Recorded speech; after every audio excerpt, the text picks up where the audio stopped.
Friday coffee with your mortgage man, Eric. So today is a good one, guys. You got to hang on here. Kind of a controversial topic. It can be, absolutely. And it's about renting versus buying, right? I mean, that cliche and that pitch and those flyers have been around for decades, and there are in abundance everywhere. As a matter of fact, if you go and Google this, just type it in, Google rent versus buy, the amazing amounts of material that come up. And the thing that I find very interesting, it's just like any other topic, any other especially controversial topic that you can talk about and find debate in, that you will find information and statistics that will support both sides of the argument, right? So if you Google this, you'll find stuff that gives you plenty of information on why buying a home and owning a home is beneficial. And those things are true. And then you're going to find plenty of information out there why renting may be more beneficial to you. And some of that could be true. And I think where the vast majority of people that try to push home this topic fail to recognize or dive into is that each individual buyer or prospective buyer has a different scenario in their life. And I think what we have to do as mortgage lenders and real estate agents is we have to listen. We not just hear them, we have to listen to each person, each individual prospective client on what's going on in their life, right? What's their circumstances? Are they going to be job transferring in 2 years? What are their desires, their goals? And we have to take that into perspective. Now, here's the thing. If that prospective buyer is open to hearing discussion and what our opinion is, that's great. But that's where we should come in truly as a professional and not just push and pitch, to get a deal in the pipeline and to get a commission, right? That's where we should be true professionals and listen to their circumstances and give our honest to goodness opinion. And sometimes we're going to find that renting may be their best thing for the moment, and I think that's where we lose. Some of us lose it. We lose the grasp of that. And we don't see that picture. And look, most consumers can eventually see through that. So we have to understand that. Now look, if the consumers have already made up their mind, right? You know how that is. They already made up their mind. There's already a predispositioned place that they're going. They already know they're going to rent, but they kind of want to just hear it from you maybe. You're not going to get anywhere, right? They have already made up their determination they're going to rent or they're going to buy, and good, bad, or indifferent. But if they're willing for the discussion, we have to listen.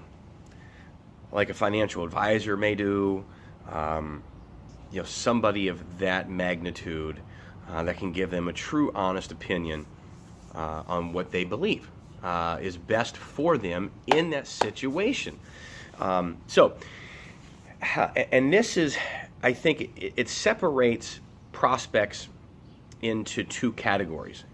And this is where it really can get highly controversial, is down payment assistance. So if we're honest with each other here, and when we come upon these people that are contemplating renting or buying, there's two categories that I find that you can put everybody into, one or the other. One is they're qualified to buy, but they're not too sure they want to, right? They're not emotionally bought into it. They're only maybe thinking about it from the financial point of view, the investment vehicle point of view. They're not bought in hook, line, and sinker on the emotional tie of it. But they're eligible. High FICO scores, good income, debt versus income ratios are in line. The down payment is there, but they're looking at it from a different viewpoint. look, I'm going to be moving in 3 years. I just don't know if this is right for me. And that's a valid conversation they have there. So we have to listen. We got to back up for a minute. And there are people that, look, there's a lot of people that we come into place with that, and we have to look at that differently than the other category. The other category of people is this, which we find, I think, most often. People that want to buy. They want to buy. They are in hook, line, and sinker. They are wholeheartedly wanting to become a homeowner, and usually for a magnitude of reasons. And they're not, well, I get the tax benefits from it, and I found this thing online that says if I rent and I put that extra $200, that I would be paying on a mortgage payment if I would have put that into an IRA, and what the IRA would calculate and make for me at the end of the year. And right, you see, there's all different ways to mitigate your argument, right? But this other category, the people that are wholeheartedly bought in, I want to be a homeowner for a magnitude of reasons. I want to raise my kids in a home. My family was never a home. We've always had the dream of a home. I'm tired of landlords. I want to paint the walls what I want to paint the walls, right? On and on and on. All the emotional, psychological reasonings that come behind home ownership. The American dream, if you will, right? These people, now this is where it can get really dicey, man. And I know I may actually upset a few loan officers out there and some real estate agents out there on what we're doing wrong. Some of us are doing wrong in this industry with down payment assistance. So, you have people that are bought, they want to be homeowners. Dude, there's no convincing them. You pull their credit, and we have a 500 credit score. Or you pull the credit, and they're 580, 600, but they make $12 an hour, right? And they have a spouse that makes $9 an hour. You see where I'm going with this, right? And they have no money to put down for a down payment. And that's where we as industry professionals have to understand, just because, here's the big punchline, just because they have a true wholeheartedly desire to be a homeowner doesn't mean they're ready to be a homeowner. And that may be for their life, that may be for the next 6 months. We have to understand that, and we can't try to force them. And this is what happens in our industry. All these down payment assistance program flyers and all the advertising out there. You can buy this home for no money down, right? And all of a sudden, people think that they really think that fits them, right? And if we're honest about this, yes, there are great testimonials that happens. I'm not denying that. But again, if we're honest with ourselves, the amount of people that come through that funnel, 1,000, to actually how many make it through the funnel? How many actually are going to fit into that scenario, right? We have to understand that. What are we doing to these people out here at first? Kind of giving them that false hope, right? That advertisement line. And I just, I have a hard time swallowing that pill at times on what we're doing to people and making them believe, right? And then look, sometimes they're their own worst enemies, and they hear from their coworkers or their friends, well, my friend Bobby, he bought a home and he didn't have the greatest credit and he got in with zero money down and yada, yada, yada. And the thing that consumers have to understand is that the worst people you can get advice from is your family and friends, because you don't get the whole story, right? You just don't get the whole story. The best people you can listen to is your lender and your realtor. They are the professionals. Now, back to the down payment assistance programs, right? In this category over here, the people that want to buy, but they can't. They get a 500 credit score. And we put them on track. Here's a plan. If you follow these directions, 6 months, 12 months, 18 months, whatever it is, if you follow these directions, you're going to be a homeowner. Problem is, and I talked about this in previous Friday coffee, a Friday morning coffee with your mortgage man Eric episodes, and less than 10% of these folks actually go through with credit restoration plans, and we have to understand that. So, knowing that, you have to understand that not everybody is cut out to be a homeowner. And I think we've got to stop jamming that down their throats. And this is where down payment assistance comes in and the controversial topic of it. And I get asked this question a lot. Man, I wish we had those numbers. I wish we had those numbers as far as what is the default ratios on down payment assistance programs versus a regular conventional or FHA loan.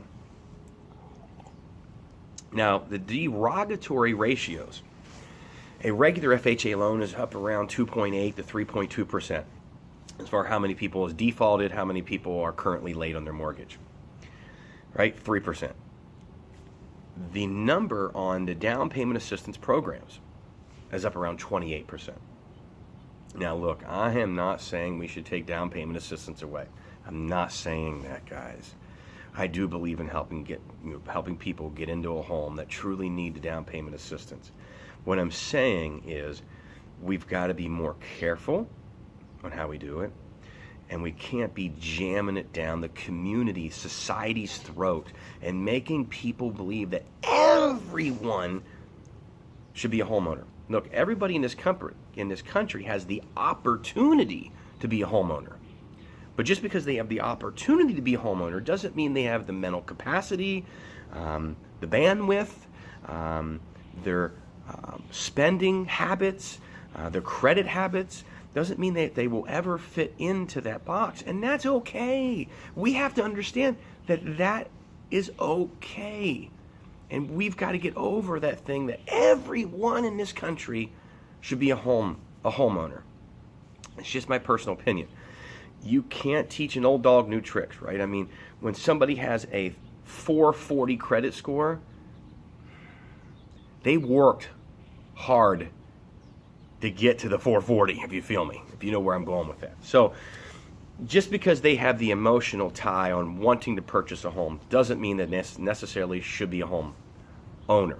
Now, look, that's a great time, though, to have the conversation with them, right? And to lead them down that road and to give them the path. But we have to understand that, guys. We can't be doing ourselves a detriment in this industry and repeating what could happen again, right? They're already talking about the bubble popping, and if we're true to ourselves, we know real estate is cyclical. We know this. We know it does this. So what happens the next time it does this? And, you bad mortgage lenders were putting people into homes that didn't have a dime in their pocket, right? You know that that's coming again. Guys, I'm telling you, that will come again. When somebody all of a sudden is 40, 50 grand upside down on their home, and they got put into their home with a down payment assistance program, no money out of pocket, that somebody convinced them that buying a home was the best thing. So we have to be careful with that. We can't just be looking at padding our pockets and padding the pipeline and getting a paycheck. I think that we have to look at the longevity of our career and making sure that we're doing the right thing for the community and society. And doing the right thing doesn't mean that putting everybody in a home is the right thing. Putting the people in the home that should be in a home. Who makes that decision? Right? Look, we can keep going on and on about that. And maybe we'll talk about this at another coffee with Eric on a Friday. But for now, I've already gone way over. Thank you for tuning in, guys. We'll see ya.